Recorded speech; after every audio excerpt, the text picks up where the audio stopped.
So tell them your name. But you gotta.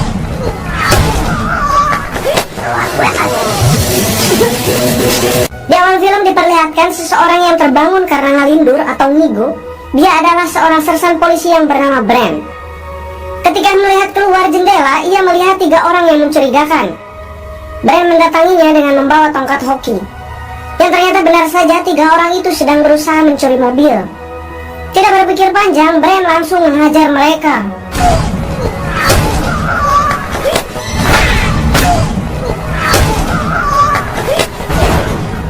Sebelum meninggalkan mereka, Brand memberi pepatah, jika melawan seseorang yang tidak sebanding dengan kalian, maka pilihlah senjata yang tepat.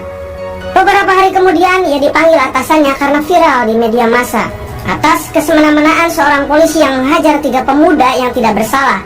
Padahal kita tahu 3 orang pemuda itu hendak mencuri mobil. Atasannya juga bilang ia pernah menyadap kepala polisi dan menghajar seseorang dengan brutal di tempat biliar. Dari sini kita bisa simpulkan bahwa Brand menghajar para penjahat yang ia temui dengan seenak jidat jenongnya. Kemudian atasannya mempertanyakan apakah Brand masih pantas menjadi anggota polisi. Mendengar itu, Brand bilang pada atasannya apabila ia dipecat dari kepolisian, ia akan berbuat yang lebih parah. Tentu atasannya juga takut dengan Brand. Di ruang kerja Brand didatangi Falz untuk meminta saran tentang rehabilitas karena misi Falz yang sebelumnya mengharuskan Falz masuk ke dunia narkoba dan menyamar menjadi pecandu. Brand mengatakan bahwa semua orang akan kesulitan untuk pertama kali menghadapinya. Sore harinya Brand menemui teman polisinya yang bernama James Robert, yang pada saat itu istri Robert baru saja meninggal.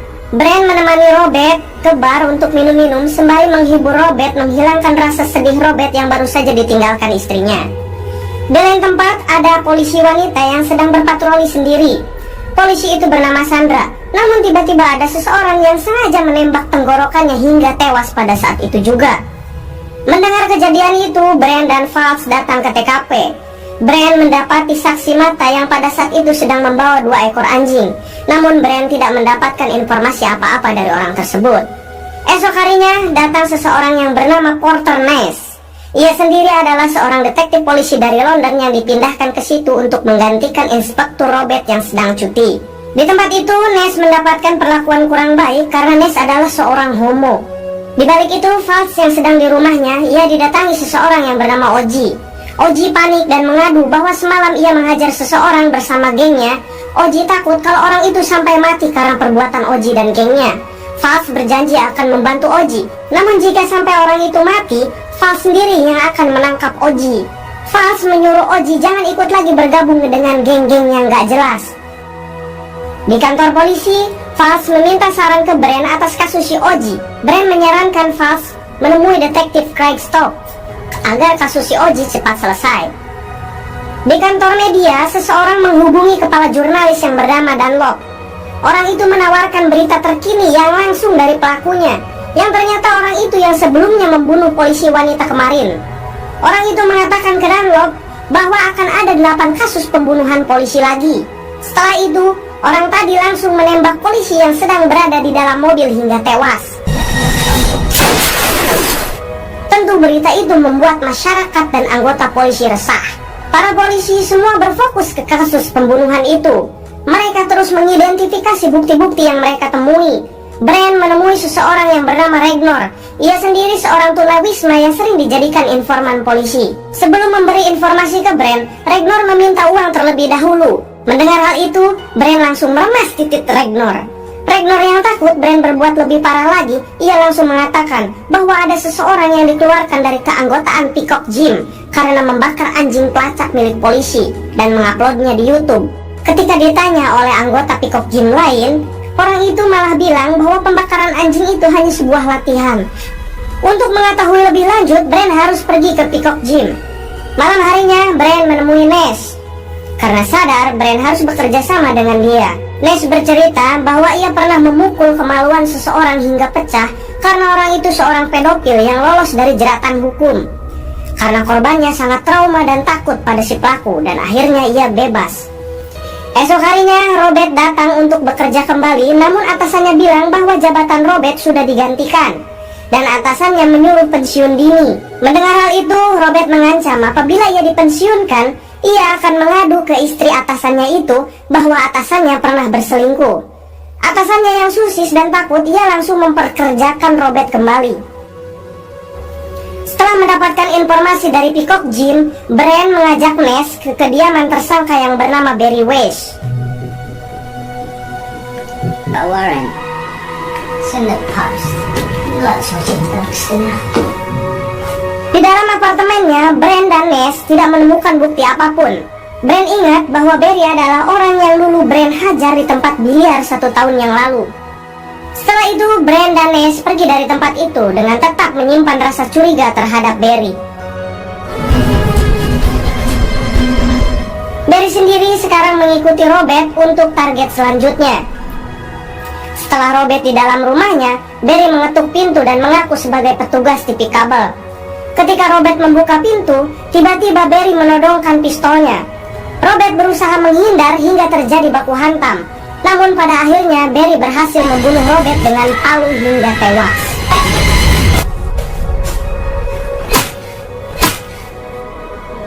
Yang bikin pika anjingannya, setelah Barry membunuh Robert, si Barry sempat-sempatnya menonton acara kuis TV di rumah Robert dengan mayat Robert yang tepat di samping Barry.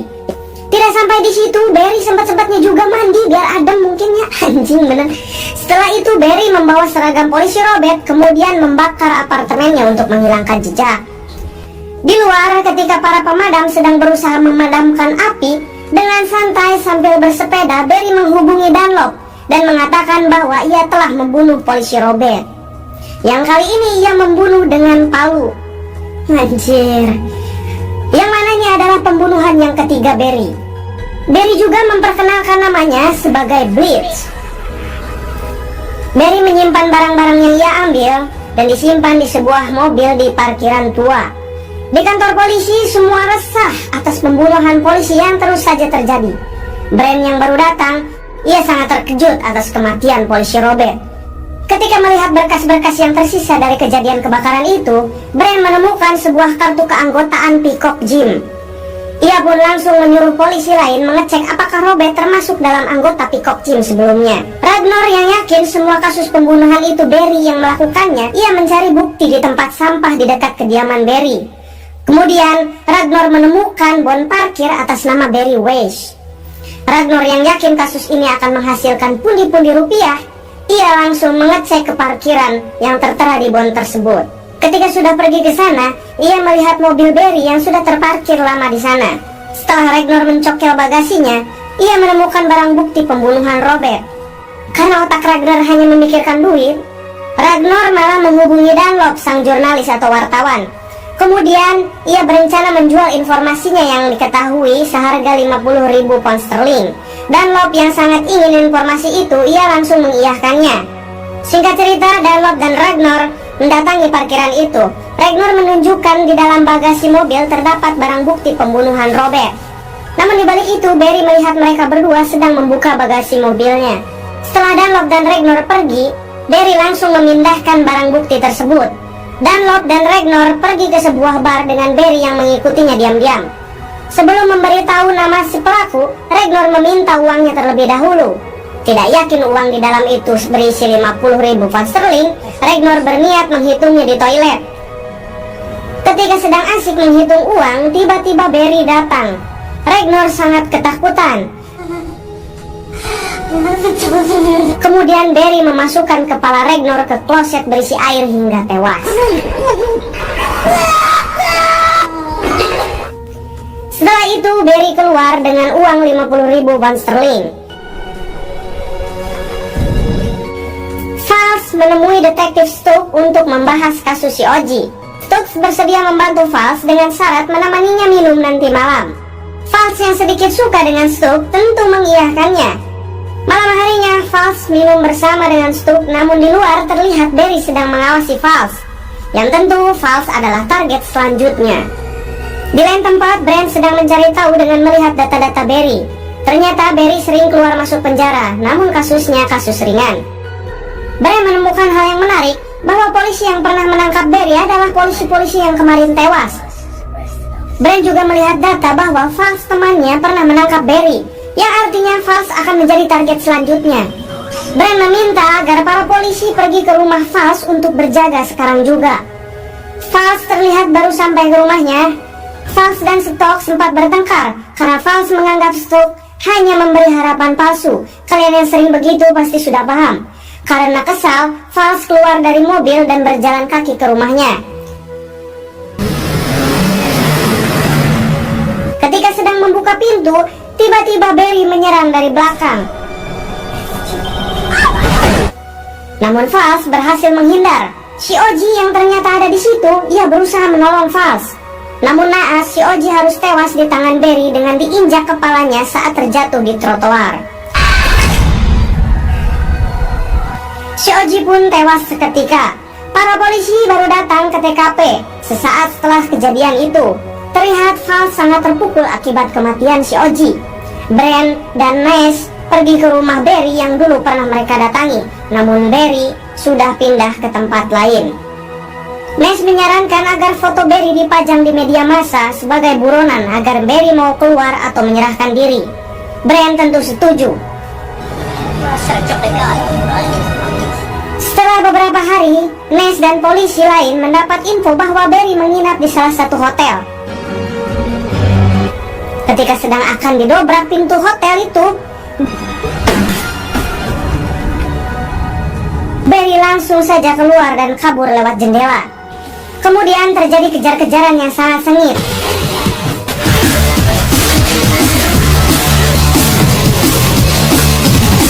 Hingga Brand berhasil mengejarnya di sebuah stasiun tua. Kita tahu bahwa Brand akan sangat kejam terhadap semua penjahat yang ia temukan. Apalagi penjahat yang satu ini adalah penjahat yang sudah membunuh teman polisinya. Ketika hendak menghabisi Barry, para polisi yang lain datang dan mencegah Brand kemudian menangkap Barry. Setelah itu di ruang interogasi, Barry meminta pengacara dan roti sandwich. Setelah itu si pengacara mengatakan apabila dalam waktu 2 hari Barry belum juga mendapat tuntutan, maka Barry wajib dibebaskan. Sedangkan para polisi belum juga mendapatkan bukti yang cukup untuk menahan Barry. Pengacara Barry juga bilang bahwa Barry meminta roti sandwichnya diganti karena yang dihidangkan di sana rotinya sudah apek. Dan ia meminta update status di Facebook. Bangsat emang ya. Brand dan Ness terus mencoba mencari bukti hingga mereka mampir di sebuah kafe untuk membahas Barry. Brand teringat atas perkataan Ness dulu bahwa Ness pernah menghajar seseorang pedofil di luar hukum yang terbebas dari jeratan hukum karena sang pelaku telah membuat korbannya bungkam. Kali ini Brand berniat apabila Barry West tidak bisa dihukum, maka Brand akan tetap melakukannya di luar jalur hukum. Ness tidak menyetujuinya dan pergi dari sana. Setelah itu Brand menemui Barry di ruangan interogasi. Brand mengatakan agar Barry mengaku saja, karena apabila Barry bebas, di luar sana tentu akan lebih berbahaya bagi Barry, ucap Brand.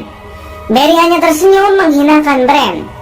Setelah itu Barry dibebaskan karena para polisi tidak punya banyak bukti untuk menangkap Barry. Barry berjalan sambil seolah-olah menghinakan para polisi di sana.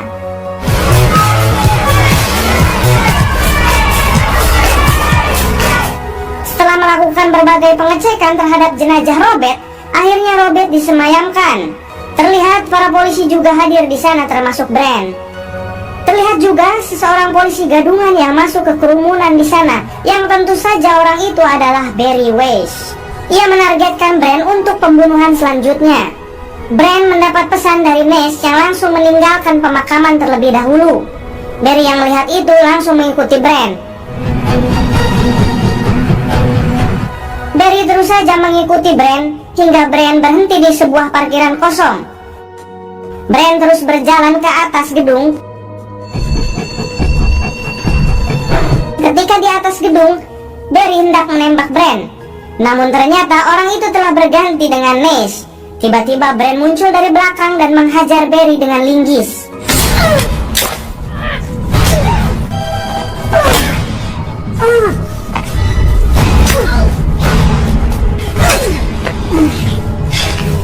Barry mengancam akan meramaikan kasus ini di media dan tentu akan menuntut mereka berdua. Tanpa sedikit pun berpikir bahwa Brand akan membunuh Barry untuk kali ini, Brand pun menghabisi Barry hingga tewas.